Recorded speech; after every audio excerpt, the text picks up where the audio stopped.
My name is Cecil Lear. I'm from Belmar, New Jersey.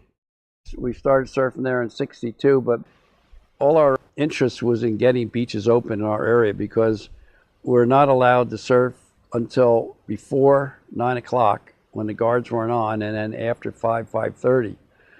And we had no place to surf other than that. If we traveled down to South Jersey where they didn't have as many people, down Long Beach Island, sometimes we would go down there, go down to Ortley Beach and go surfing. But most of the time we stayed in our area. I started traveling to contests in the middle '60s, around '65. Stretch Pole down in Surf City had found out that we're running a little contest, and I had been corresponding with Hoppy Schwartz out in California. So he asked to bring down some judges. Some of the kids were starting to travel to get away from the crowds in New Jersey. And so we went down there. And then John Hannon and Don Hurd and a couple of people from Long Island invited us out to come up to Montauk Point in the summer of I think it was 1965. We all camped out up there and helped judge contests out there. So we started traveling that way. I was working, so I didn't travel as much, but the young people were traveling and coming back and reporting to us all the different areas and different people. That's how the thread started to work through the whole, at least New Jersey, New York, and up into New England, up to Rhode Island and that area. Peter Pan and those guys would call about judging rules and regulations that I had from Hoppy Schwartz, because they would tell them from the USSA to get a hold of me because I had the information on the East Coast. And that helped a great deal in getting us all together on the East Coast. The kids at the end of the summer, everybody's saying, so-and-so is a better surfer than so-and-so, or I'm better than you. So I said, can we have a contest? And they found some contests were going on in Long Beach Island and further south. So they said, why don't you have some of your people come down? And Stretch Pole really helped me out a great deal because he'd been surfing for years on the big Blake boards in Long Beach Island, and he had me down for a 4th of July contest. The Montauk guys came down, and the Gilgo Beach guys came down for a contest we had in the spring for the Jersey State Open, and they saw that we could run the contest. They were running contests at Gilgo, I think from 1961, '62. And so we communicated, and they would bring judges to our contest, and we'd bring judges to theirs. Like Lavalette, Bill Yerkes was down in Lavalette, and they had some problems. They formed their association. In Virginia Beach, they formed an association. All these people alone had the same idea about the same time. And we found out about them and tried to help them out, and they tried to help us out. So we had this communication going back and forth.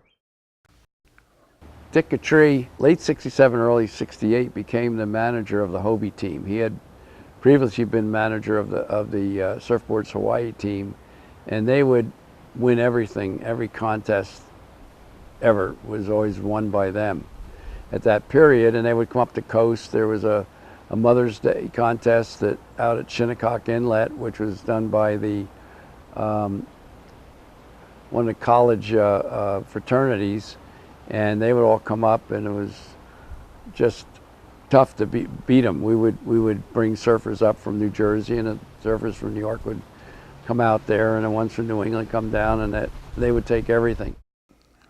In 1966, the East Coast Championships, as they called it, down in Virginia Beach, which was always the next to last weekend of August, was run by the JCs, and everybody went down there, and all the West Coast people came out. All the manufacturers came out: Dewey Weber, Hobie, Greg Knoll, Don Hansen, Kahn, Bing. Everybody came out, and they brought in their top surfers to compete with the East Coast guys, and they'd have an East-West Open and then other divisions. They had a lot of judging problems. So the JCs called me up at the behest of Hoppy and said that Hoppy says that I should get a hold of you and bring your judging group that we had organized from down in Florida all the way up, and you can sanction the contest. And he's coming out for the contest, and he was bringing Hevs McClellan and Les Williams as a judge, and Marge Calhoun. Doc Couture.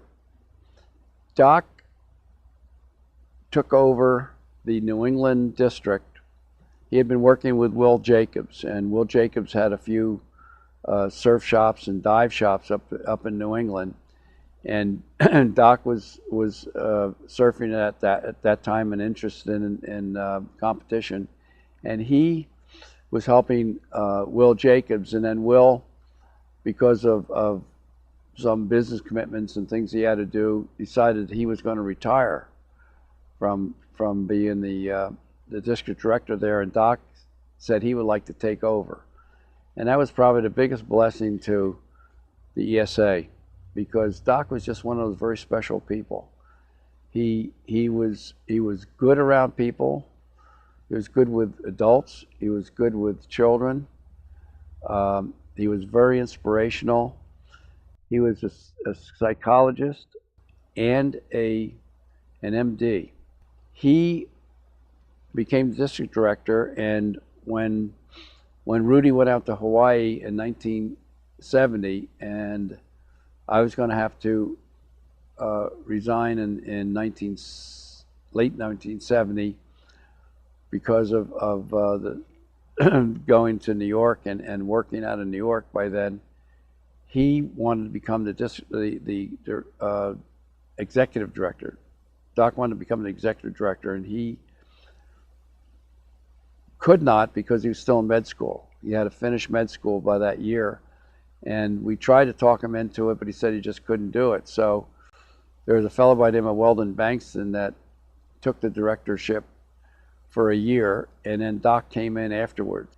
And Doc took the ESA from about 750 to 1,000 members to 5,000 or more. Just one of those guys that was able to bring people together and keep them together.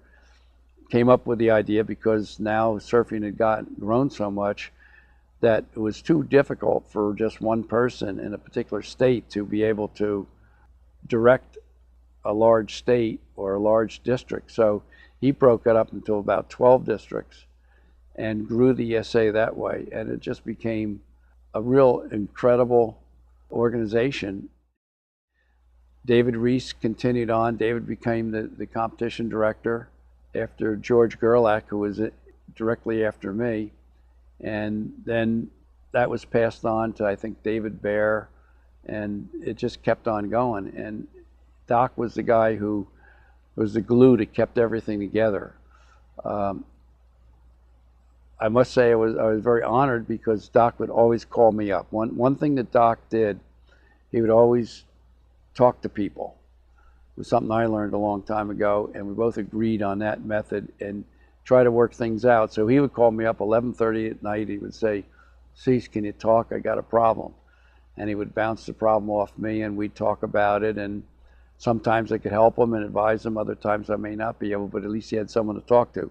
Betty Marsh was one of his great confidants. He would talk to her, and she was just one of those people who could sort out the problems and come up with a reasonable solution or advice as to how to help out. So it was just a great era that Doc ruled over. And Kathy Phillips picked up on that, and that just kept the thread running with the ESA and kept it going. So it's a wonderful thing to see an organization that you have no idea when you start out what it's going to be like 40 years later being the top organization for running amateur surfing in the world.